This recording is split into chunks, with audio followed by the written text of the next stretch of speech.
दरवाजे के उस पार उस रात शिवपुर में कोई सोया नहीं। अब डर कुर्सियों से नहीं था, डर था उस दरवाजे से जो कुर्सियों के पीछे हर रात और साफ दिखने लगा था। डॉक्टर शेखर खिड़की के सामने खड़ा था। उसकी आंखें अब कुर्सियों पर नहीं थीं। उसकी नज़र सीधे उस दरवाजे पर थी। दरवाज़ा पुराना नहीं लगता था, उस पर समय की परतें नहीं थीं, बल्कि ऐसा लगता था जैसे वो हर रात नया बनाया जा रहा हो। डॉक्टर, शेखर ने धीमे से कहा, ये दरवाज़ा लोगों को ले जाने के लिए नहीं है, ये उन्हें चुनाव देने के लिए है। पीछे से एक थकी हुई आवाज़ आई, किस तरह का चुनाव? डॉक्टर शेखर मुड़ा। वहां रामदीन खड़ा था। उसकी आंखों में डर नहीं था, सिर्फ थकावट थी।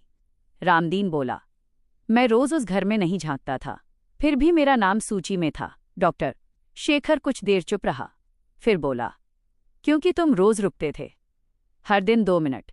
तुम देखते नहीं थे, लेकिन तुम जाते भी नहीं थे। रामदीन धीरे से बैठ गया। तो गलती देखने की नहीं, गलती रुकने की थी। डॉक्टर शेखर ने सिर हिलाया। ये घर उन लोगों को पकड़ता है जो जिंदगी में कहीं अटक जाते हैं।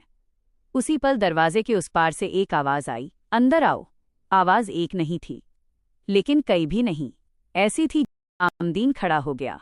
अगर मैं अंदर गया तो क्या होगा? डॉक्टर शेखर ने बिना झिझके कहा, अंदर जाने वाले वापस नहीं आते, लेकिन अंदर न जाने वाले सूची में रह जाते हैं। रामदीन हंसा, तो बचने का रास्ता ही नहीं है। डॉक्टर शेखर ने पहली बार कमजोरी दिखाई। है, लेकिन उसकी कीमत है। रामदीन ने पूछा, किस तरह की? डॉक्टर शेखर ने जवाब नहीं दिया। वह दरवाजे की तरफ बढ़ा। उसने पहली बार दरवाजे को छुआ। हाथ रखते ही उसे ठंड नहीं लगी, उसे यादें लगी। उसे दिखा, रमेश खिड़की के पास बैठा है, मोहन हर रात उसी घर को देख रहा है, कविता रोशनी गिन रही है, इमरान डरते हुए भी नजर नहीं हटा पा रहा। डॉक्टर शेखर पीछे हट गया। उसका हाथ कांप रहा था। ये दरवाज़ा किसी और दुनिया में नहीं ले जाता, वो बोला। ये लोगों को उनकी सबसे कमज़ोर आदत में कैद करता है। रामदीन धीरे से बोला, तो हम उन्हें छुड़ा सकते हैं? डॉक्टर शेखर ने पहली बार उम्मीद से भरी आवाज़ में कहा, शायद, लेकिन हर एक को नहीं। अगर आप यहाँ तक ये कहानी सुन रहे हैं तो ज़रा रुककर इतना ज़रूर बताइए, आपके हिसाब से इस दरवाजे के पीछे क्या होना चाहिए?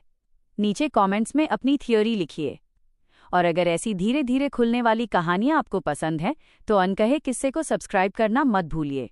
उसी समय दरवाज़ा थोड़ा सा खुला। अंदर अंधेरा नहीं था, अंदर खामोशी थी, इतनी गहरी कि सांस की आवाज़ भी भारी लगने लगी। उस खामोशी के बीच एक आवाज़ साफ सुनाई दी, एक को बाहर निकालोगे तो एक को अंदर छोड़ना होगा। रामदीन पीछे हट गया। मतलब कुर्बानी? डॉक्टर शेखर ने सिर झुका लिया। नहीं, चुनाव।